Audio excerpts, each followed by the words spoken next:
കൂട്ടത്തിലുള്ള ഏതെങ്കിലും ഒരാൾ അയാൾ ഹറാമൊക്കെ നിർത്തി വെക്കുക, എല്ലാ തോന്നിയാസം നിർത്തി നന്നാകാൻ തീരുമാനിച്ചു. അയാൾ നന്നായി ജീവിതം കൊണ്ടുവന്നിട്ട് ഓരോ ദിവസവും ഭാര്യയിൽ നിന്ന്, കൂട്ടുകാരിൽ നിന്ന്, കുടുംബത്തിൽ നിന്ന് സ്ഥിരം മരിക്കുന്നത് വരെ ഒരാൾ കേൾക്കേണ്ടി വരും. ഈ പുരുഷൻ കേൾക്കേണ്ടി വരും, പുരുഷൻ സ്ത്രീ കേൾക്കേണ്ടി വരും. എന്തറിയോ, ഇതൊക്കെ ഇപ്പൊ എന്നാണ് തുടങ്ങിയെന്ന് ഞമ്മക്ക് അറിയില്ലടാ. എത്ര കാലം എന്റെ ഈ ഓത്തൊക്കെ ഉണ്ടാവും ഞങ്ങൾക്ക് അറിയില്ലടാ.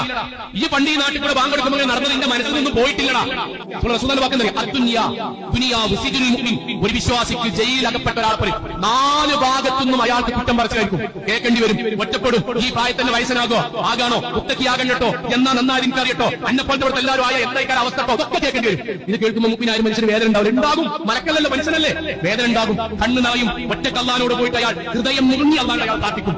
എന്തറിയോ, അല്ലാഹുമ്മ ഇന്നി അസ്അലുക്കൽ ജന്ന, പടച്ചോനെ ഇതൊക്കെ ഞാൻ സഹിക്കാം, ഇത് പ്രശ്നമല്ല പടച്ചോനെ, സങ്കടമുണ്ട്, ചിലപ്പോഴൊക്കെ എനിക്ക് ഒറ്റപ്പെടുന്ന പോലെ ഉണ്ട്, സാരല്ല പടച്ചോനെ, എനിക്ക് സ്വർഗം തന്നാ മതി, എനിക്ക് സ്വർഗം തന്നാ മതി. പടച്ചോനെ കളിയാക്കണല്ലേ, ദുനിയാവിലെ ആസ്വദിക്കാൻ വേണ്ടിയിട്ടല്ലേ.